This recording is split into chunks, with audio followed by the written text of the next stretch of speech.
کیا خطاب فصل ہے یہ ہے حدیث مصطفیٰ، حیرتوں میں عقل ہے یہ ہے حدیث مصطفیٰ، حیرتوں میں عقل ہے یہ ہے حدیث مصطفیٰ۔ السلام علیکم ورحمۃ اللہ وبرکاتہ۔ ناظرین، آج کچھ خاص اور یونیک ہونے والا ہے۔ پروگرام ہے خوشبو حدیث۔ حدیث لفظ آپ نے بارہا سنا ہوگا، احادیث بھی آپ نے سنی ہوں گی، لیکن آج ہم احادیث کی خوشبوؤں پہ بات کریں گے، احادیث سے ملنے والے پوائنٹس پر ڈسکس کرنے کی کوشش کریں گے۔ ناظرین، آج کا جو ہمارا ٹاپک ہے وہ ہے ٹریڈ، یعنی بزنس، تجارت، اور آج کے ٹاپک کے حوالے سے ہم احادیث کے ان پہلوؤں پہ بات کریں گے جو آپ کے خیالات سے بھی پرے ہیں۔ ناظرین، اس ٹاپک پر بات کرنے کے لیے ہمارے ساتھ خصوصی مہمان شامل ہیں جو کہ کسی تعارف کے محتاج نہیں ہیں۔ We have a amazing personality in this programme, he is a Islamic scholar. آئیے ویلکم کرتے ہیں مولانا صوبان مدنی صاحب کا۔ السلام علیکم ورحمۃ اللہ وبرکاتہ۔ وعلیکم السلام ورحمۃ اللہ وبرکاتہ۔ کیسے ہیں صوبان بھی؟ خیریت؟ الحمدللہ رب العالمین علی کل حال۔ آپ نے ماشاءاللہ ریکویسٹ کیا اس ٹاپک پر گفتگو کرنے کے لیے۔ انشاءاللہ ہم ٹریڈ کے حوالے سے گفتگو کرتے ہیں۔ ناظرین، آپ بھی جانتے ہوں گے نارملی ٹریڈ کیا ہوتا ہے، لیکن آج کی جو ہماری گفتگو ہے وہ بیونڈ دی امیجنیشن ہے، خیالات سے پرے ہے۔ ناظرین، انسان جب دنیا میں آیا تو وہ بھوک کا شکار ہوا۔ اب بھوک کو دور کرنے کے لیے کچھ کھانا ضروری تھا، لیکن اس کے پاس کھانے کے لیے کوئی چیز موجود نہ تھی۔ اس نے دوسروں سے کھانا بورو کیا، اپنے پاس جو چیز موجود تھی اسے دوسروں کو دے کر دوسروں سے وہ کھانے کی چیز لیتا اور اپنی بھوک کو دور کر لیتا۔ اس طرح گیو اینڈ ٹیک والا سسٹم شروع ہو گیا۔ ناظرین، ٹریڈ میں بھی بیسیکلی گیو اینڈ ٹیک ہوتا ہے، کوئی چیز دی جاتی ہے اور اس کے بدلے میں کوئی چیز لی جاتی ہے، بورو کی جاتی ہے۔ سارے مذاہب نے ٹریڈ کو پروموٹ کیا، لیکن اسلام نے ٹریڈ کو ایک یونیک وے میں پروموٹ کیا۔ دین خیر خواہی کا نام ہے، دین سنسیریٹی ان ایڈوائس کا نام ہے۔ دین اسلام نے ان چیزوں کو حرام قرار دیا جس میں کوئی گناہ شامل ہو اور جس میں کوئی انجسٹس ہو اور جس میں کوئی ایکسپلوئٹیشن ہو۔ بہت ساری چیزوں کا ٹریڈ یعنی گیو اینڈ ٹیک حرام ہو گیا، جیسے شراب، ڈرگس، الکوہول اور اسی طرح وہ چیزیں جو صحت کے لیے نقصان دہ ہیں۔ اسی طرح کسی کو دھوکہ دیتے ہوئے ٹریڈ کرنا بھی اسلام نے حرام قرار دیا۔ ان ساری ایکسپلینیشنز کے بعد آپ کو ایسا لگ رہا ہوگا کہ شاید ٹریڈ بہت کم ہو کر رہ گیا، یعنی ٹریڈ کا دائرہ بہت سمٹ کر رہ گیا۔ حالانکہ ایسا نہیں ہے۔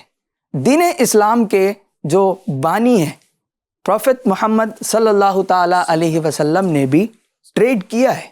آپ صلی اللہ تعالیٰ علیہ وسلم جب 25 سال کے عمر کے ہو گئے تھے تو اس وقت آپ کی امانت داری بہت مشہور تھی۔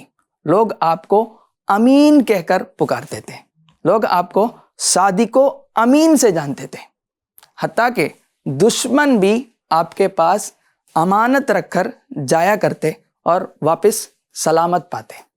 اس زمانے میں مکے میں ایک پائس اور ویلدی وومن تھی، ایک مالدار وومن تھی جس کا نام تھا خدیجہ، حضرت خدیجہ رضی اللہ تعالی عنہ۔ آپ رضی اللہ تعالی عنہ نے نبی پاک صلی اللہ تعالیٰ علیہ وسلم کی امانت داری کی وجہ سے، ٹرسٹ وردی کی وجہ سے، حضرت خدیجہ رضی اللہ تعالی عنہ نے نبی پاک صلی اللہ تعالیٰ علیہ وسلم کی بارگاہ میں پیغام بھیجا کہ آپ میرے مال تجارت کو شام لے کر جائیں اور آپ اس میں تجارت کریں، بزنس کریں، میں آپ کو دیگر کے مقابلے میں یعنی دوسروں کے مقابلے میں دگنا معاوضہ دوں گی، ڈبل پروفٹ میں آپ کو دوں گی۔ پیارے آقا صلی اللہ تعالیٰ علیہ وسلم نے آپ رضی اللہ تعالیٰ عنہ کے اس ریکویسٹ کو، درخواست کو قبول کیا۔ آپ شام کے سفر پر روانہ ہوئے، آپ نے تجارت کی، قافلہ واپس آیا اور حضرت خدیجہ رضی اللہ تعالیٰ عنہ نبی پاک صلی اللہ تعالیٰ علیہ وسلم کی ذات سے بے حد متاثر ہوئی، بہت زیادہ متاثر ہوئی، اور آپ رضی اللہ تعالیٰ عنہ نبی پاک صلی اللہ تعالیٰ علیہ وسلم کے نکاح میں آ گئی, آپ ام المؤمنین بن گئی. سبحان بھائی, یہاں پہ میرے ذہن میں بھی آ رہی ہیں کچھ چیزیں, ہو سکتا ہے ناظرین کے ذہن میں بھی آئیں, ناظرین بھی اس بات سے ایگری کریں کہ حضور صلی اللہ تعالیٰ علیہ وسلم جو معلم کائنات ہیں, اور ایک جو ہے وہ خاتون کے ساتھ جو معاہدہ طے ہوا اور جو پھر ان کے مال کی تجارت حضور صلی اللہ علیہ وسلم نے فرمائی, تو اس وقت پردے کے کیا معاملات رہے, اور جو نکاح حضور صلی اللہ علیہ وسلم نے فرمایا تو کیا اس تجارت کی وجہ سے نکاح ہوا تھا یا پھر کسی اور وجہ سے نکاح ہوا تھا؟ نکاح کا کیا پس منظر ہے وہی بیان فرمائے تاکہ ذہن میں جو اعتراضات ہیں یا ذہن میں جو خلجان ہے وہ دور ہو سکے. جی اعظم بھائی, یہ دونوں سوالات بجا ہیں, یہ کوشچن ہو سکتے ہیں, ناظرین کے ذہن میں بھی یہ کوشچن آیا ہوگا. پہلے کوشچن کا آنسر یہ ہے کہ حضرت خدیجہ رضی اللہ تعالیٰ عنہ اور نبی پاک صلی اللہ تعالیٰ علیہ وسلم کے درمیان جو ٹریڈ کی ڈیلنگ تھی وہ ڈائریکٹلی نہیں تھی, بلکہ حضرت خدیجہ رضی اللہ تعالیٰ عنہ نے نبی پاک صلی اللہ تعالیٰ علیہ وسلم کے درمیان اور اپنے درمیان ایک غلام کو اپوائنٹ کیا تھا جس کا نام تھا میسرہ, اور اسے یہ انسٹرکشن دی گئی تھی کہ وہ نبی پاک صلی اللہ تعالیٰ علیہ وسلم کا خیال رکھے اور انہیں اپنے انداز میں تجارت کرنے دے. میسرہ جب تجارتی سفر پر تھے تو ان کی ملاقات ایک راہب سے ہوتی ہے, اور راہب نبی پاک صلی اللہ تعالیٰ علیہ وسلم کے بارے میں انہیں یہ وصیت کرتا ہے, آپ ان سے کبھی جدا نہ ہونا, آپ ہمیشہ انہی کے ساتھ رہنا. یہ باتیں میسرہ واپس آنے کے بعد حضرت خدیجہ رضی اللہ تعالیٰ عنہ کو بتاتے ہیں. ناظرین, جب نبی پاک صلی اللہ تعالیٰ علیہ وسلم شام کی تجارتی سفر سے لوٹ کر آ رہے تھے تو حضرت خدیجہ رضی اللہ تعالیٰ عنہ نے دیکھا کہ بادل آپ کو سایہ کیے ہوئے تھا, بادل آپ پر سایہ فگن تھا, اور نبی پاک صلی اللہ تعالیٰ علیہ وسلم کی نظریں بالکل جھکی ہوئی تھی. حضرت خدیجہ رضی اللہ تعالیٰ عنہ جو تھیں وہ اس زمانے میں طاہرہ کے لقب سے مشہور تھیں, بہت پائس تھیں, تو ان کے درمیان جو تھا وہ پردے کا معاملہ تھا, اور یہ ٹریڈ جو تھا وہ ڈائریکٹلی نہیں تھا بلکہ میسرہ غلام کے ذریعے سے تھا. اور اعظم بھائی, آپ نے جو سیکنڈ کوشچن کیا کہ نکاح کیسے ہوا, یہ سارے معاملات جب حضرت خدیجہ رضی اللہ تعالیٰ عنہ نے دیکھا تو آپ کافی متاثر ہوئے. متاثر ہونے کے بعد 3 مہینے کا عرصہ گزرا, آپ رضی اللہ تعالیٰ عنہ نے, حضرت خدیجہ رضی اللہ تعالیٰ عنہ نے یعلا بنت منیہ کی بہن حضرت نفیسہ کے وساطت سے, ان کے ذریعے سے نبی پاک صلی اللہ تعالیٰ علیہ وسلم کی بارگاہ میں نکاح کا پیغام بھیجتی ہیں. ڈائریکٹلی نہیں بلکہ یعلا بنت منیہ ان کی بہن نفیسہ کے ذریعے سے حضرت خدیجہ رضی اللہ تعالیٰ عنہ نکاح کا پیغام بھیجتی ہیں. اور نبی پاک صلی اللہ تعالیٰ علیہ وسلم بھی ڈائریکٹلی قبول نہیں کرتے بلکہ اس درخواست کو, اس پیغام کو اپنے چچاؤں کے سپرد کرتے ہیں, اور ان کے چچا اس کو قبول کر لیتے ہیں. پھر اس کے بعد نبی پاک صلی اللہ تعالیٰ علیہ وسلم اور حضرت خدیجہ کے درمیان نکاح کا معاملہ ہوتا ہے. یہ تو سبحان بھائی آپ نے بتایا کہ پردے کا بھی معاملہ تھا اور جو شادی کا پس منظر تھا وہ بھی بیان کیا, لیکن آپ یہ دیکھیں حضرت خدیجہ رضی اللہ تعالی عنہا یہ ایک عورت ہے نا, ایک خاتون ہے, تو عورت تجارت کر سکتی ہے؟ عورت پردے کی رعایت کرتے ہوئے, اسلام کی حدود کی رعایت کرتے ہوئے بالکل وہ تجارت کر سکتی ہے, جیسا کہ حضرت خدیجہ رضی اللہ تعالیٰ عنہ نے پردے کی رعایت کے ساتھ تجارت کا اہتمام کیا. یہ تو آپ نے پورا واقعہ بیان کیا. سبحان بھائی, اس میں حدیث کی خوشبو کہاں ہے؟ ہمارا پروگرام ہے خوشبوئے حدیث, اور ناظرین سوچ بھی رہے ہوں گے حدیث بیان ہوگی اور بہت سارا پورا واقعہ بیان ہو گیا, پورا پس منظر بیان ہو گیا, اور ٹاپک ہے ہمارا تجارت. تو جو ہے وہ حدیث کی خوشبو کہاں ہے؟ جی اعظم بھائی, آپ نے کوشچن کیا کہ اس میں حدیث کی خوشبو کہاں ہے.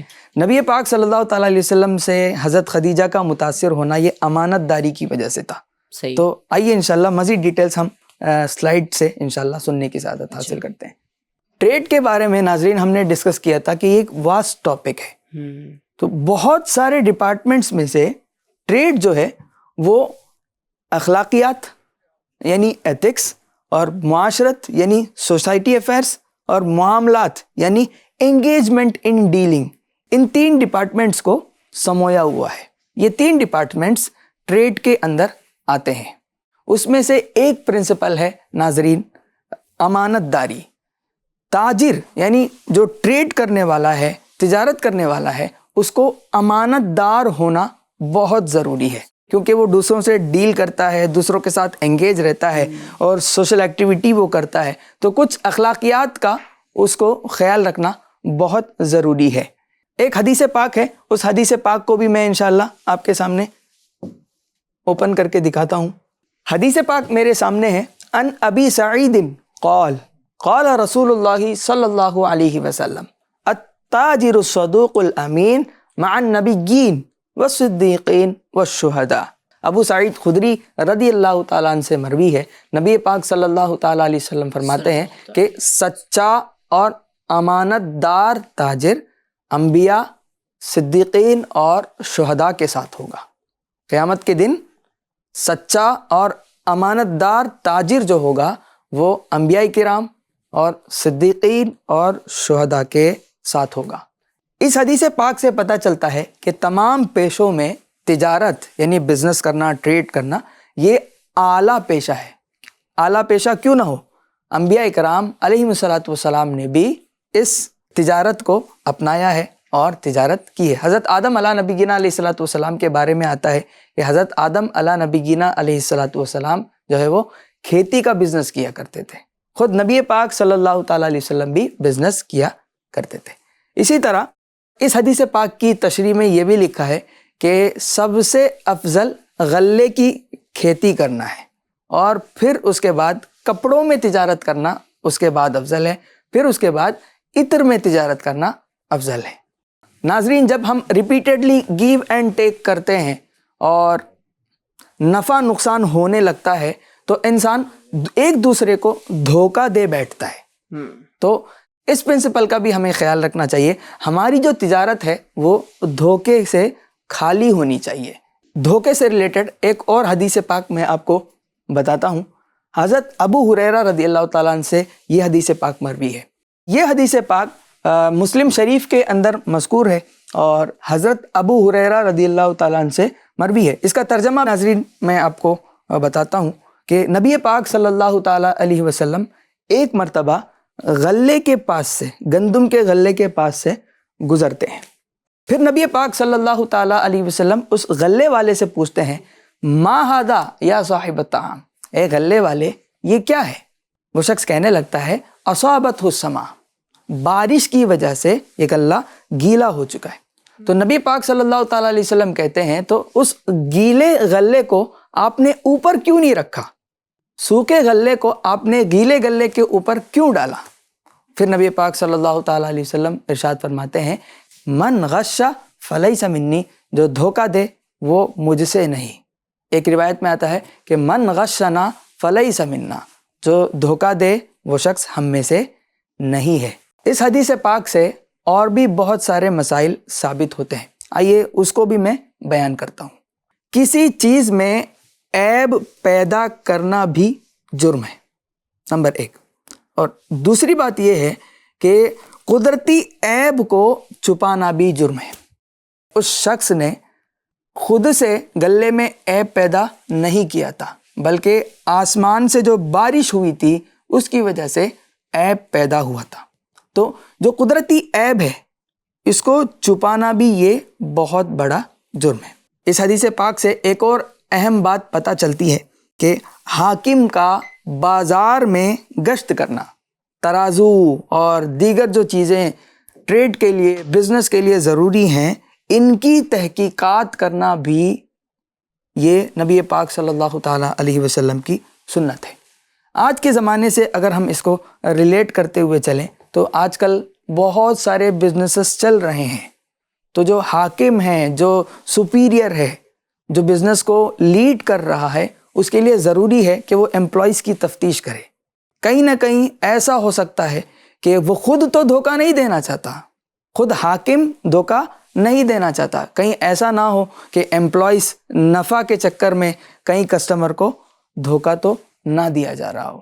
یہ تھے کچھ پرنسپلز جو بزنس سے ریلیٹ کرتے ہیں, ٹریڈ سے ریلیٹ کرتے ہیں, جن کو ہم نے خوشبو حدیث کی روشنی میں سننے کی سعادت حاصل کی.